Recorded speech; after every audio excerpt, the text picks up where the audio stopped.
Hey there, you looking kinda cute. Please consider subscribing and check out our Patreon for more. Enjoy the video. Robbie Anderson was just an average guy. He was a senior accountant at one of the best accounting firms in Northbury. He was happy with his good salary and the fact that he and his lovely wife, Helen, lived in a nice part of town. He drove a new BMW, and he and Helen went on vacation every year to places like the Maldives or the Caribbean. At the start of his 30s, he was good-looking, ambitious, charming, and worked hard. He thought that the accounting firm would make him a partner in the next year or so. He thought life was good. Everyone he met liked him and looked up to him.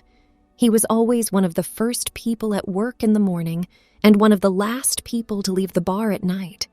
He liked a lot of different sports. He played a little rugby, went to the gym often, and joined a swimming club. He was, in short, a man's man, almost always. Robbie liked to show his feminine side every once in a while. He liked to change into Tracy Carter, his female alter ego, by putting on makeup and a wig and putting on a short outfit. He kept in the spare room his satin pants, short skirts, high heels, and tight tops. Helen was the only one who knew about these tastes.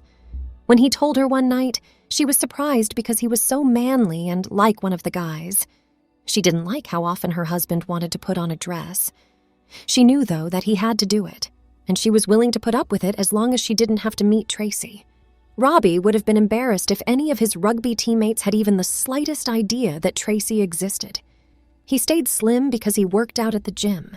Robbie rarely competed in races, but his swimming training explained why he had a clean-shaven body.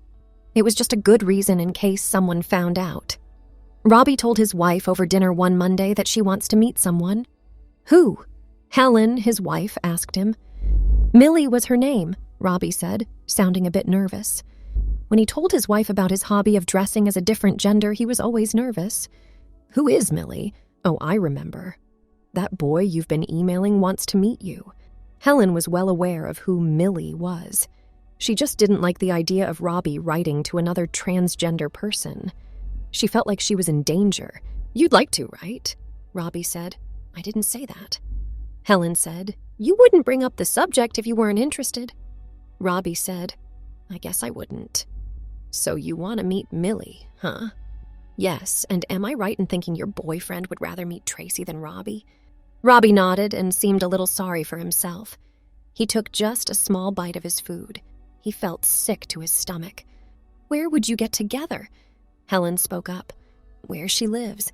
She wants me to come over on Saturday. Hold on a second. How can you be sure Millie is real? You will never come back to Northbury. She was kidding, right?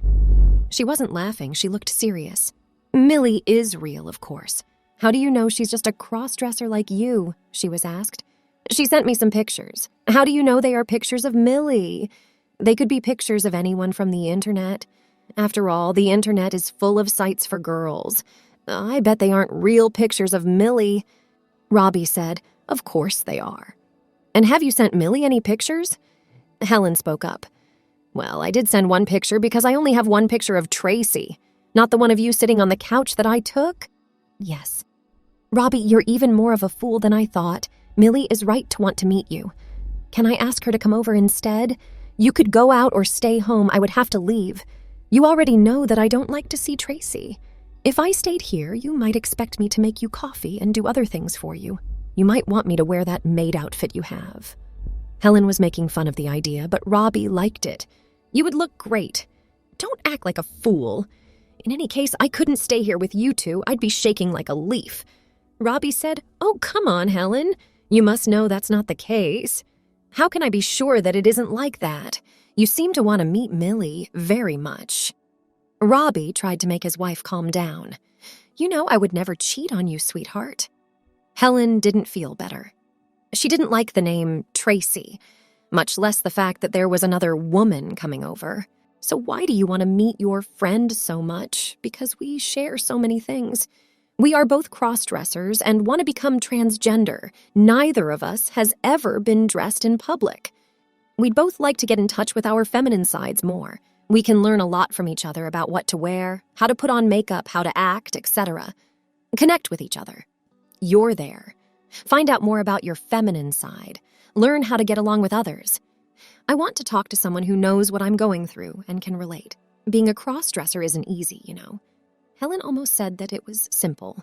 You just put on some women's clothes, a wig, high heels, and a little slap. But then she changed her mind. She knew that it wouldn't make things better. Robbie went on. "That's why I told you you could stay here," she said. "I don't want to stay here with you two calling and cooing to each other like a pair lost friends. I'd have to leave my own home." Helen's face showed a mix of sadness and hopelessness. Robbie got up and went to see his wife. He sat down on the couch next to her and ran his hand through her hair. Helen had a small tear run down her cheek. "I think it would be a bad idea for you to give Millie your address. Your secret will be found out. Millie could easily find out that you are an accountant, a judge, and a round table member. What would happen if they found out you were a cross-dresser at work? It would be much better if you could keep your identity secret." Robbie nodded to show he agreed. Helen was right, he knew. He was crazy to even think about having Millie over. "Helen, you have a point. I won't ask her to come here." "Oh, I'm so anxious. Would it bother you if I went and got dressed up?" "No, honey." Robbie got up and went upstairs to put on Tracy's clothes. The next night, as they were getting ready for bed, Robbie said, "I have another idea." "About getting together with your cross-dressing pal?" "Yes, about when you met Millie. If you won't let me go to her house or have her over, it's time to move on to Plan C. We could meet on land that neither of us owns."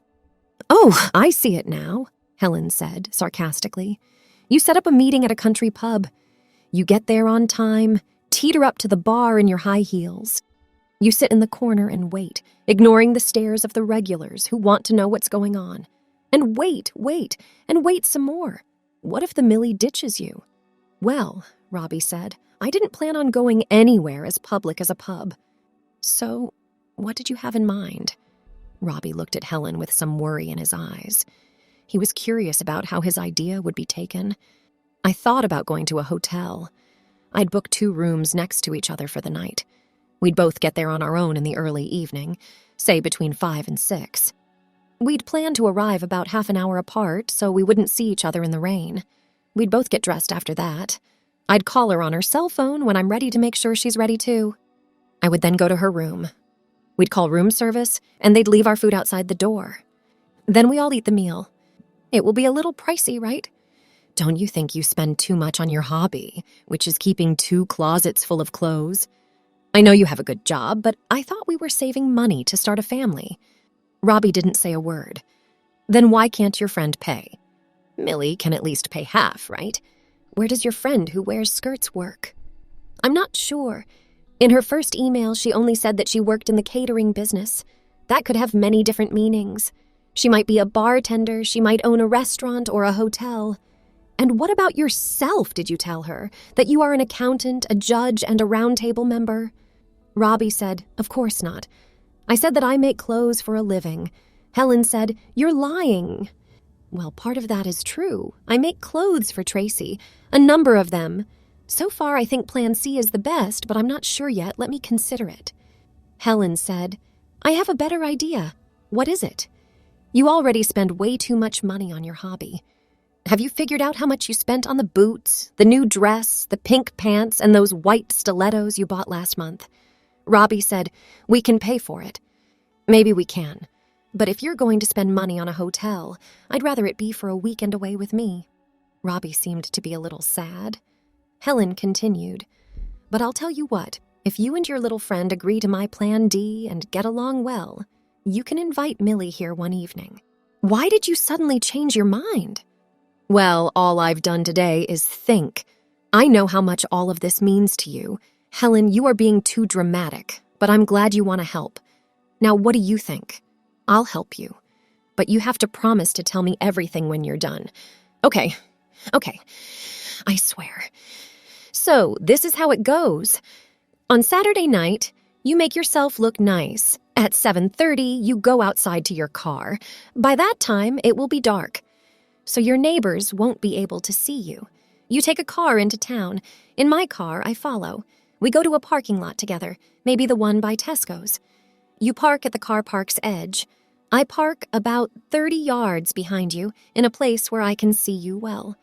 Robbie gave a small nod. When you're ready, you call your buddy on your cell phone. Millie drives to the parking lot and parks her car right next to yours. Robbie said, "That's a good idea."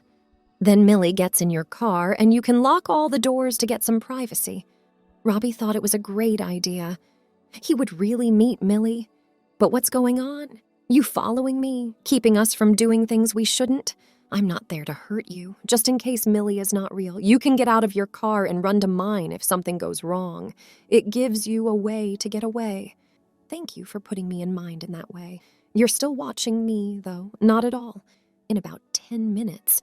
I'll know if Millie is real or not. If that happens, I'll go. I could even go shopping. Helen, that's a great idea, but my car would stand out too much.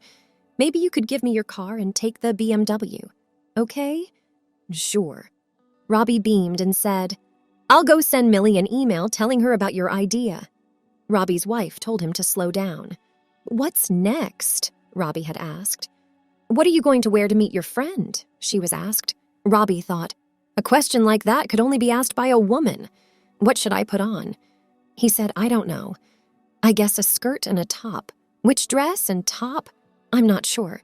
Depending on how I feel at the time." "Oh, Robbie, you're a waste of time. You have to think like a woman if you want to dress like a woman. A woman who had a first date on a Saturday night would think about what to wear for days beforehand. She would decide what to wear and make sure everything was clean and ironed before the big night." Robbie said, "This is not a date. Now, I think you should go upstairs and get dressed in whatever you plan to wear to meet Millie on Saturday. Don't worry about makeup, but wear a wig and put on everything from your nylons to your shoes and jewelry." Okay. Robbie snuck away without making a sound to go upstairs and change into Tracy. He thought, this won't take more than 5 minutes. He was, of course, wrong. Any woman knows that deciding what to wear means putting on and taking off clothes over and over again. Tracy said she had tried on her denim skirt 5 times before deciding it was too short. When she changed her skirt, she also had to change her top. When she changed her shirt, she also had to change her bra. First black, then white, and then black again.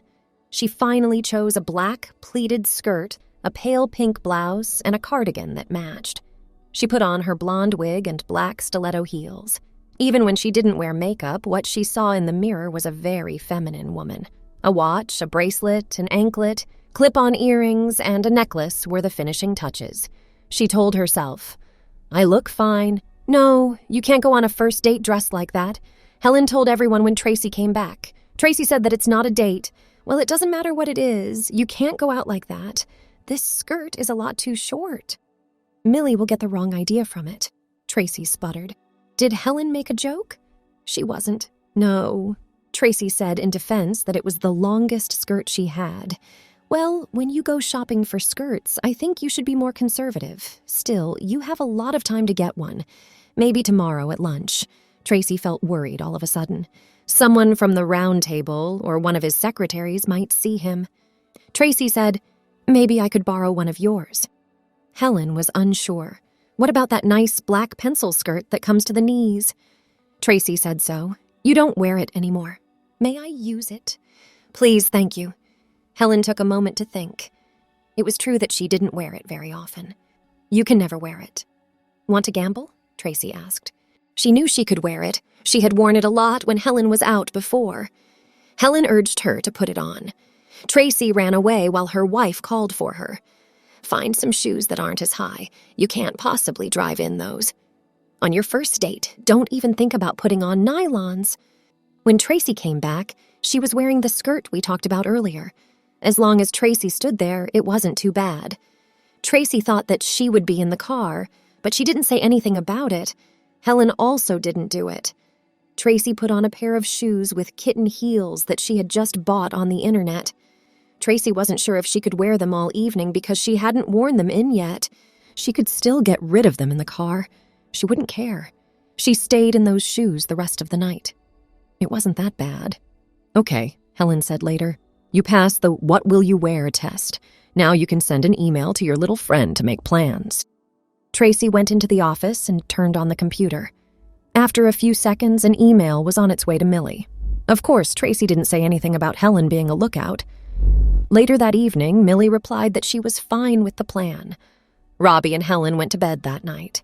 It was Friday night, and Helen was giving Tracy some last-minute advice on how to act like a woman. "Tracy, if you sit like that, no one would know you are a man. All done. Don't slouch. Cross your legs." Tracy was wearing the outfit she was going to wear the next night. Helen's black pencil skirt, a pale pink blouse and cardigan, black stilettos, jewelry, a handbag, a blonde wig, and a little bit of makeup. She wore black nylons as well.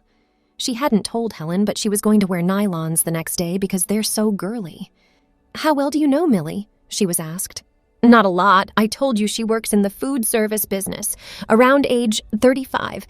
She is married, but her husband and her have split up. No children. Did the fact that Millie was a crossdresser have anything to do with why they broke up?" "I'm not sure. Millie hasn't said much about it, but I think it might have been the case based on what she hasn't said."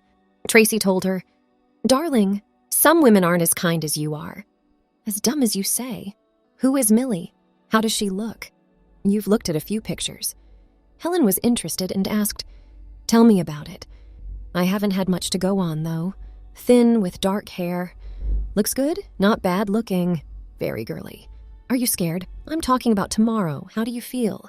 "Well, I think you're trying really hard to stay calm, but I think you're as nervous as a kitten underneath."